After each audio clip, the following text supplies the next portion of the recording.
Saya lanjutkan ya, Ustaz Sanda. Mohon maaf. Oke. Nah, jadi manusia pribadi adalah subjek hukum dalam arti biologis sebagai gejala alam, sebagai makhluk budaya yang berakal dan lainnya termasuk mempunyai keinginan atau kawin sebagai manusia pribadi makhluk ciptaan Tuhan. Kemudian menurut KBBI, manusia adalah makhluk yang berakal budi.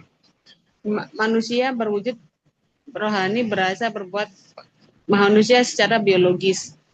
Oke. Nah, jadi pengertian dari apa bedanya pengertian manusia dengan orang dalam hukum, ya jadi kalau manusia itu lebih kepada manusia itu dianggap sebagai makhluk hidup yang secara biologis ya yang dia punya akal dan punya keinginan-keinginan biologis ya punya keinginan biologis itu misalnya keinginan untuk makan ya kan keinginan untuk tidur mempunyai hawa nafsu mempunyai akal terus kemudian ya itu adalah fungsi-fungsi biologis perempuan itu misalnya dia hamil menyusui ya kemudian laki-laki itu juga dan lain sebagainya itu adalah manusia dalam pengertian biologis. Nah, yang kita maksud apa namanya manusia di dalam hukum, terutama manusia di dalam hukum perdata itu adalah orang, ya. Nah, apa bedanya manusia dengan orang? Itu sering saya tanyakan ke mahasiswa.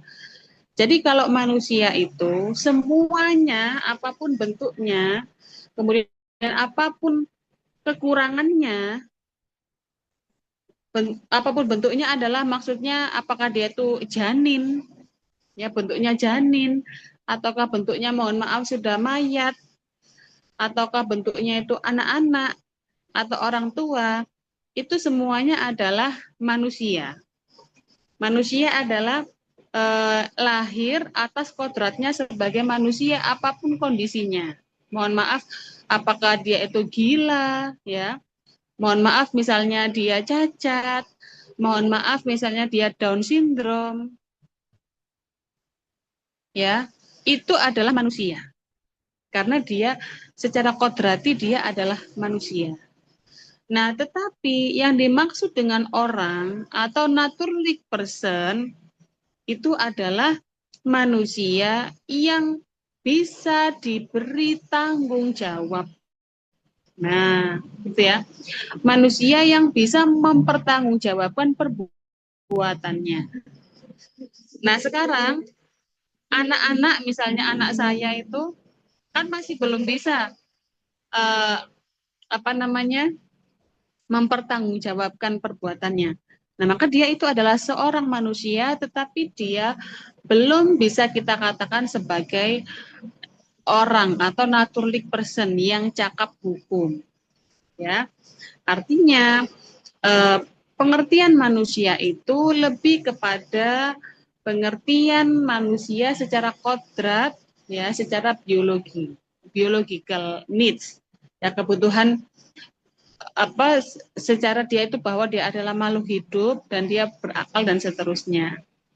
Nah, kemudian dari pengertian manusia ini, ya kemudian lahirlah aspek yaitu manusia sebagai objek, manusia sebagai subjek, dan timbul satu relasi. Nah, karena kita kembali pada sifat dasar manusia itu, dia pasti membutuhkan satu dan yang lainnya. Karena itu, manusia itu terkadang dia menjadi sebuah objek, terkadang subjek, dan juga timbul relasi di situ. Saya contohkan manusia sebagai objek adalah misal ya, anak dari perceraian orang tua. Ya, misalnya antara artis apa namanya artis ya Tasya Farasya. Tasya Farasya dan suaminya itu bercerai. Nah kemudian anaknya itu kan ya manusia ya anaknya itu. Nah anaknya itu kemudian diajukan pengasuhan anak atau hadona. Nah, itu disitulah dipandang manusia itu sebagai objek hukum. Ya, anaknya setelah cerai kemudian mengajukan pengasuhan anak supaya anaknya itu dalam pengasuhan ibunya. Nah, disitulah manusia itu berperan sebagai objek. Itu salah satu contoh. Nah, manusia sebagai subjek ya banyak ya. Termasuk ketika saya melakukan perbuatan hutang piutang. Nah, itu saya dianggap sebagai subjek. Manusia dalam subjek hukum. Dan relasi itu keterkaitan antara manusia satu dengan yang lainnya. Nah, manusia selain sebagai objek juga sebagai subjek. Nah, disinilah manusia ketika dia menjadi sebuah subjek hukum berarti dia mempunyai kehendak dan mengambil keputusan yang bebas. Ya, jadi manusia itu bukanlah subjek yang terisolasi, tetapi selalu berhubungan dengan kenyataan.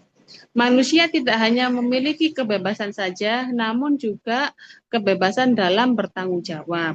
Ya, manusia hidup dalam hubungan timbal balik dengan lingkungannya dan masyarakatlah lingkungan di mana manusia hidup. Oleh karena itu, kodrat manusia dapat digambarkan sebagai hubungan subjek, objek, subjek, dan relasi. Jadi, manusia sebagai subjek hukum itu, dia punya kebebasan dalam mengambil keputusan. Gitu. Saya contohkan aja orang berani untuk hutang piutang, ya perjanjian hutang piutang, ya karena kenapa boleh? Ya karena memang manusia itu dia punya kehendak dan dia bisa mengambil keputusan. Gitu. Oke lah, aku mau menjual rumahku atau aku mau membeli rumahku. Nah itu keputusan itu ya yang dia bisa dipertanggungjawabkan. Nah, tetapi ada orang ya, ada manusia yang tidak cakap melakukan perbuatan hukum. Nah, yang pertama, apa saja yang tidak cakap melakukan perbuatan hukum, yaitu anak, ya, anak yang masih di bawah umur. Nah, kalau di Indonesia itu yang disebut dengan anak itu bermacam-macam. Tapi yang paling, maksudnya usianya itu usia minimalnya itu bermacam-macam. Tetapi yang paling apa sering digunakan itu adalah undang-undang perkawinan, usia dalam undang-undang perkawinan. Padahal juga ada usia anak itu dalam hukum pidana. Itu cuma kalau pidana kan jarang ya. Maksudnya dari 100% itu mungkin yang kena pidana itu ya nggak nyampe 1%. Tetapi yang sering digunakan adalah hukum perkawinan karena rata-rata kan anak-anak itu ya mendekati usia dewasa kan kemudian mereka melakukan perkawinan. Nah, di undang-undang perkawinan itu untuk laki-laki adalah batasnya 21 tahun dan untuk perempuan itu kalau nggak salah 19 tahun ya. Yang terbaru itu. Nah, jadi yang di bawah itu, yang usia di bawah itu dianggap belum cakap hukum. Gitu. Nah, kemudian yang kedua adalah orang yang dititipi perwalian, yaitu orang yang sudah dewasa tetapi dalam keadaan dungu, tidak waras, mata gelap. Mata gelap itu maksudnya tuna netra. Nah, kemudian pemboros. Karena ini sekali lagi ini kan KUH Perdata zaman jadul. Jadi bahasa-bahasanya itu kurang relate dengan jenengan semua, tapi relate dengan Ustaz Nur Ali insya Allah. Kalau oke, lanjut adalah orang-orang perempuan dalam hal-hal yang ditentukan oleh undang-undang dan pada umumnya semua orang yang dilarang oleh undang-undang untuk mengadakan perjanjian tertentu. Misalnya orang yang dinyatakan pailit. Nah, ini kenapa di KUH Perdata yang lama ya? Ini kan lama ya. KUH Perdata itu orang-orang perempuan itu dianggap tidak cakap. Gitu, tidak cakap hukum. Karena zaman dulu sekali lagi karena ini kan zaman dulu ya. Zaman dulu itu kan perempuan itu tidak bekerja dan tidak tidak mempunyai hak milik atas kebendaan sehingga dianggap tidak cakap. Jadi zaman dulu itu ibu-ibu rumah tangga, kemudian mohon maaf pekerja-pekerja, budak-budak wanita itu tidak dianggap tidak cakap hukum. Nah, tetapi kalau sekarang kan ya dianggap cakap hukum lah ya walaupun perempuan. Kira-kira seperti itu. Nah, tetapi sekarang pun ya seperti ibu rumah tangga itu misalnya kalau ibu rumah tangga itu kalau misalnya pinjam uang gitu ke bank atau mau nyicil motor gitulah ya. Tapi kalau judulnya ibu rumah tangga itu ya pasti yang pemberi kreditnya itu masih pikir-pikir gitu. Debiturnya itu kan masih pikir-pikir. Jadi biasanya kan pakai nama-nama suaminya begitu ya karena memang ya tentu saja itu dianggap tidak cakap, dianggap tidak bisa nanti membayar hutangnya. Jenengan barangkali ada yang mau nyoba yang para ibu rumah tangga ini tiba-tiba mau pinjem uang ke bank gitu. Itu pasti nanti diminta untuk membawa suaminya gitu. Tapi kalau suaminya yang mengajukan ke bank misalnya, itu terkadang istri itu tidak perlu dibawa gitu ya. Jadi terkadang itu istri nggak perlu dibawa, tapi sebagian besar itu tetap wajib suami istri. Nah, artinya ini kan KUH Perdata lama. Gitu. Pada intinya adalah orang-orang yang tidak punya penghasilan gitu loh yang dimaksud. Karena perempuan zaman dulu kan tidak punya penghasilan dan tidak punya aset terhadap harta benda. Jadi itu dianggap belum cakap melakukan perbuatan hukum.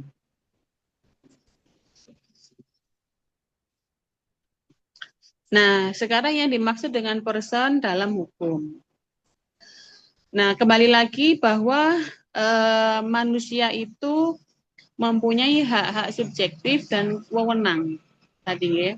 Karena manusia itu di muka bumi ini ya di semua negara modern saat ini itu sudah berlaku doktrin umum bahwa equality before the law. Equality, salah tulis saya, equality before the law.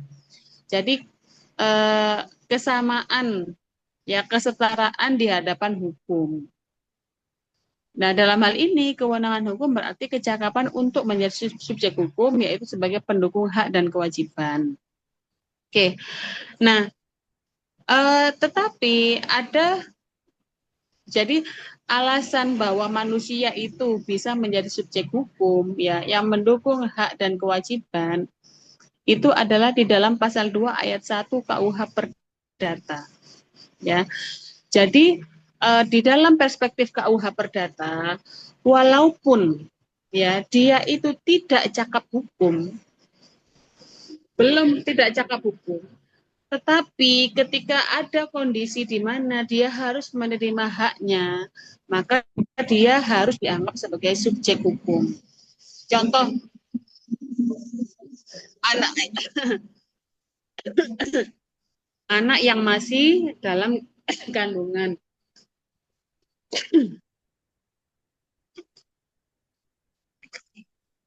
Jadi di dalam KUH Perdata juga mengakui bahwa anak yang masih di dalam kandungan, walaupun dia itu belum lahir, ketika ada situasi dan kondisi di mana dia harus mendapatkan haknya, misalnya orang tuanya meninggal, bapaknya meninggal, atau kakeknya meninggal, dan dia mendapatkan bagian atau warisan dari orang tuanya, nah maka dia harus dianggap telah lahir sebagai kepentingan si anak menghendakinya.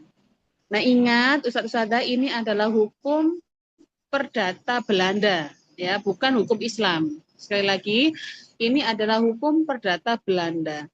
Jadi di dalam buku hukum perdata Belanda itu, walaupun anak itu belum lahir, anak itu masih di dalam kandungan, tapi dia sudah harus diberi hak waris. Karena dia itu dianggap adalah sudah sebagai manusia yang harus mendapatkan haknya. Nah, tetapi jika di waktu dilahirkan itu kemudian mati atau meninggal anak itu, nah maka ia dianggap tidak pernah ada. Itu ya. Nah, kemudian terkait dengan hukuman ya, terkait dengan tidak ada satu hukuman yang dapat mengakibatkan kematian perdata atau burgelikdut atau kehilangan segala hak perdata. Jadi dalam hukuman baik itu pidana itu tidak boleh ada yang mengakibatkan kematian perdata. Artinya gini, walaupun dia itu pencuri, walaupun dia itu tersangka suatu tindak pidana, tapi dia itu haruslah tetap mendapatkan hak perdata. Misalnya gini, walaupun dia itu mencuri, tetapi ketika memang ada harta waris, ya sudah, dia harus tetap mendapatkan hak waris, begitu. Paham ya maksud saya? Jadi dari konsepsi inilah kemudian juga melahirkan banyak aturan hukum antara lain, misalnya ya, apa namanya, um, sebenarnya ini terkait dengan hak hak perdata ini tidak boleh dikurang-kurangi walaupun dia itu mendapatkan hukuman ataupun kena kasus pidana. Misalnya dia itu terpidana, ya maka dia itu tidak boleh dimatikan hak keperdataannya. Bukan berarti ketika dia itu tersangka, kemudian dia tidak boleh menikah misalnya. Tetap boleh melakukan perkawinan. Dia tetap boleh memberikan hibah, memberikan waris, atau bahkan memberi atau menerima. Ya, dia juga tetap berhak menerima nafkah. Ya, kalau misalnya dia perempuan, dia berhak menerima nafkah. Kalau dia anak, maka dia berhak mendapatkan nafkah dari orang tuanya. Itu artinya walaupun ada dia itu terkena hukuman pidana, tetapi hukuman itu tidak boleh mengakibatkan kematian terhadap hak keperdataannya. Begitu. Maka di situ juga makanya gini, Ustadz Usada, mungkin Ustadz Usada pernah dengar koruptor ya, tersangka pernah masuk penjara gara-gara korupsi. Nah, kok dia bisa nyalonin lagi, ya kan? Bisa mencalonkan lagi kayak Abah Anton itu. Sudah pernah masuk penjara gara-gara korupsi, kok dia bisa nyalon lagi? Nah, itu ya turunan dari ketentuan ini. Ya, sebenarnya walaupun dia itu sudah pernah, artinya gini, kalau di dalam hukum itu analoginya adalah kalau dia itu sudah pernah dipenjara, sebenarnya kan dia sudah melaksanakan hukuman terhadap perbuatan tersebut. Dia sudah bertanggung jawab terhadap perbuatan tersebut. Sehingga dia keluar dari penjara itu, dia haruslah dianggap dia sudah melakukan tanggung jawabnya. Jadi untuk sisanya ya dia tidak boleh dikurang-kurangi haknya, termasuk hak dalam apa namanya mencalonkan diri kembali menjadi wakil rakyat kah ataupun apa calon wali kota, wali gitu ya. Itu sebenarnya adalah turunan dari sini. Nah, di sisi lain selain itu juga yaitu hak asasi manusia. Ya, jadi hak orang itu ya untuk mendapatkan salah satunya hak untuk mencalonkan diri itu. Nah, kemudian di dalam penjara itu juga ada namanya rehabilitasi, proses rehabilitasi. Proses rehabilitasi itu bukan hanya sekedar kalau dia kena narkoba. Ya mungkin Ustazah pernah dengar artis kena narkoba direhabilitasi. Tapi kalau di dalam hukum pidana itu rehabilitasi itu juga termasuk pengembalian nama baik gitu ya. Jadi rehabilitasi itu adalah termasuk pengembalian nama baik. Jadi misalnya dia habis di penjara, sudah menjalani hukumannya 2 tahun penjara, ya sudah selama dia di penjara itu dia mendapatkan proses rehabilitasi mengembalikan nama baiknya. Jadi ketika dia sudah keluar dari penjara, ya sudah selesai. Dia bisa menikmati hak-hak dia yang selama ini dibatasi, yaitu hak kemerdekaan lah dan seterusnya. Termasuk juga hak-hak keperdataan. Gitu, nggih. Itu yang dimaksud dengan bahwa hukuman itu tidak ada hukuman yang dapat mengakibatkan kematian perdata. Kira-kira begitu. Nah, selanjutnya, person di dalam hukum. Menurut Paul Scholten, ini jadul juga ya, ahli hukum, bahwa orang secara hukum diakui memiliki hak subjektif dan harus diakui sebagai pihak atau pelaku dalam hukum objektif. Kosakata manusia di hadapan hukum di sini memiliki nilai moral. Gitu. Nah, dalam hukum positif, orang adalah subjek hukum yang memiliki otoritas. Ya. Artinya dia punya kewenangan.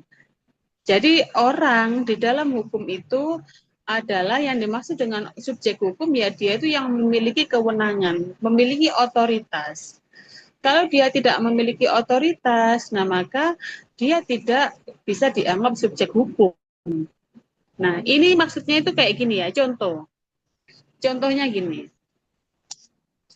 Ustadz-ustadzah, kalau masalah perdata misalnya itu kan kalau di pengadilan ya, misalnya ada perjanjian hutang piutang antara saya dan Ustadz Nur Ali. Misalnya,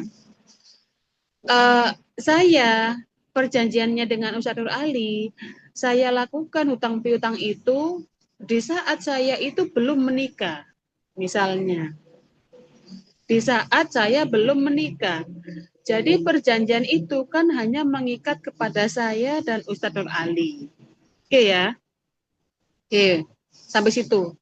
Nah, selanjutnya, kemudian berjalanlah hutang itu, ya, saya bayar dan seterusnya.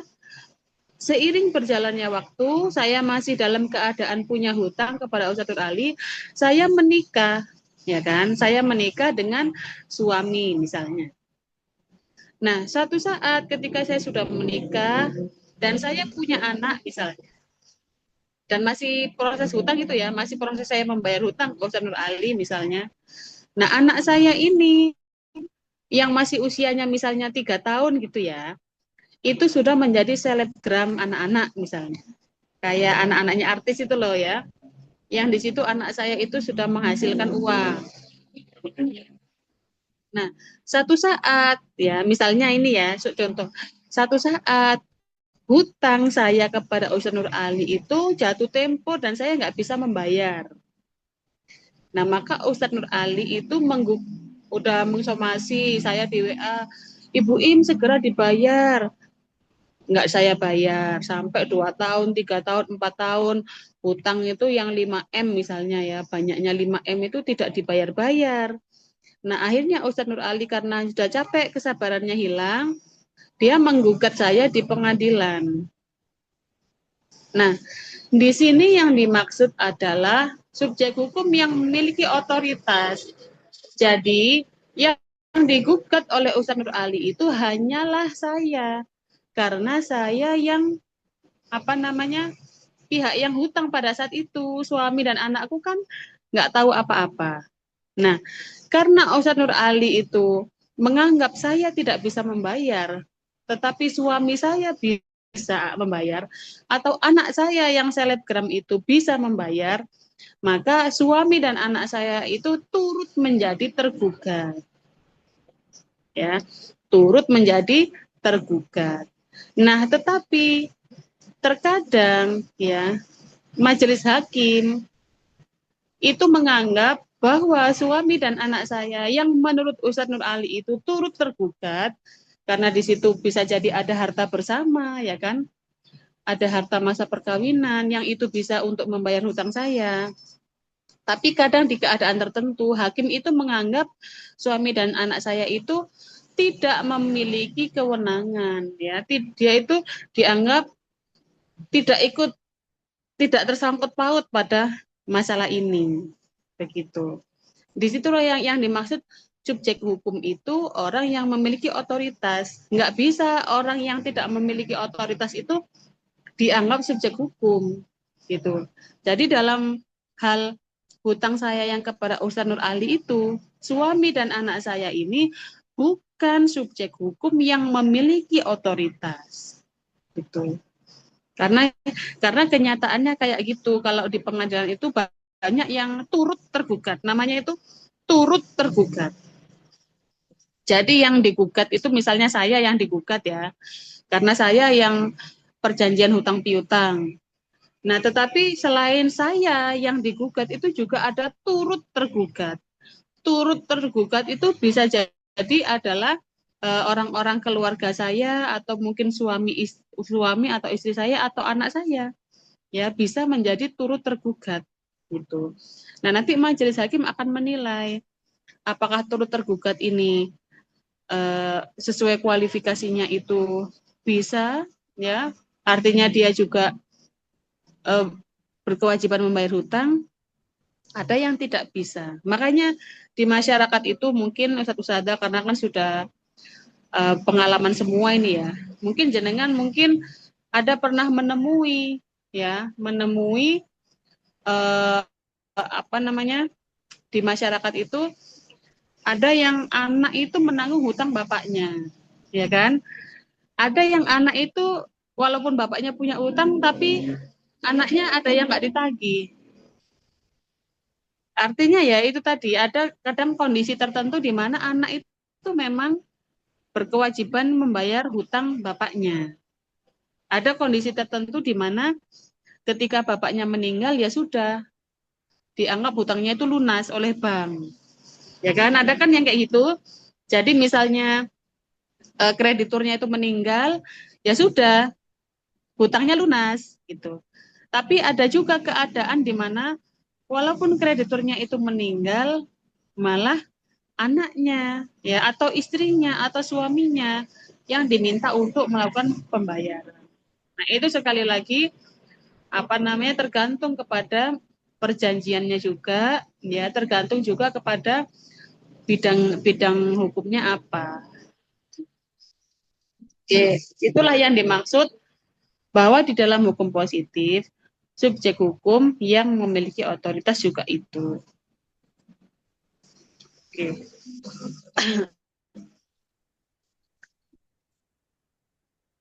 Nah, Ustadz Ustadzah, untuk siang hari ini mungkin ini yang bisa saya sampaikan ya untuk hukum berkaitan dengan orang.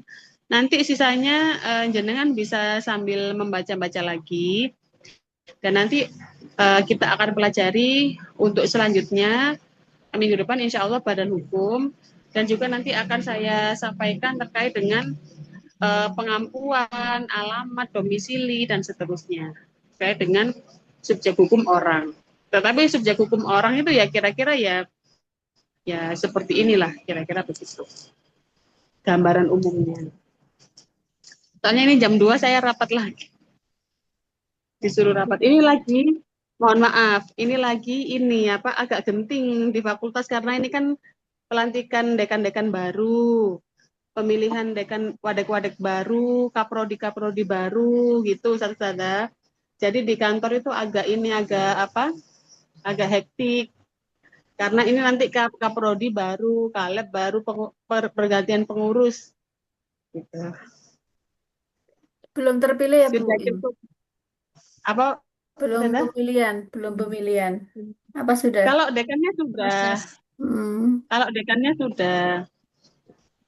Cuma yang belum wadek-wadeknya sama kaprodi, kaleb. Kalau saya sih pengennya Pak Ahda yang jadi kaprodi. Sudah kepala PPUT. Oh, Sudah cukup. sudah cukup. Itu aja ada waktunya, sudah jarang nih di rumah. Apalagi jadi kaprodi, Bu. Pagi Nggak sampai terus. malam.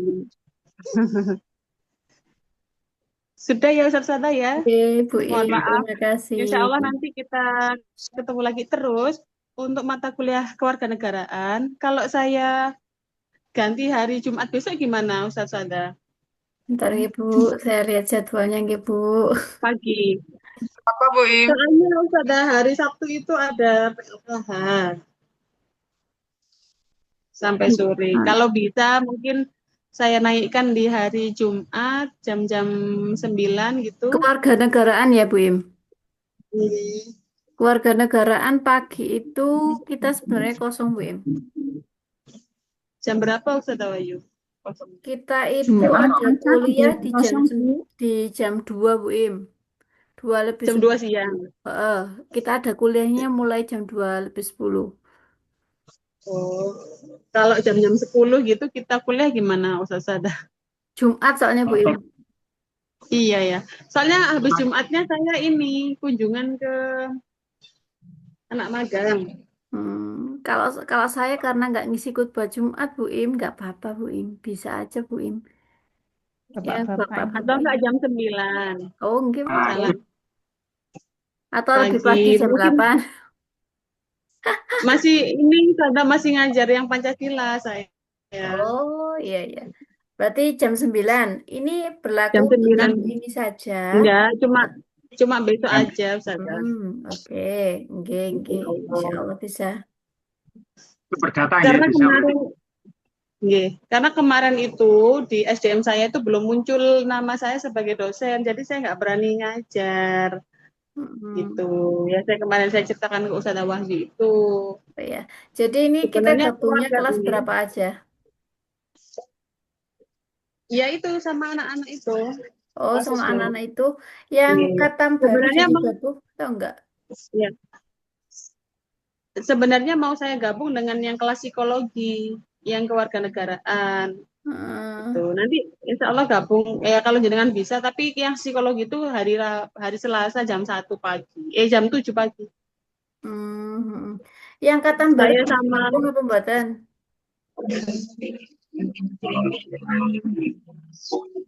Yang katam baru. gimana Ustaz?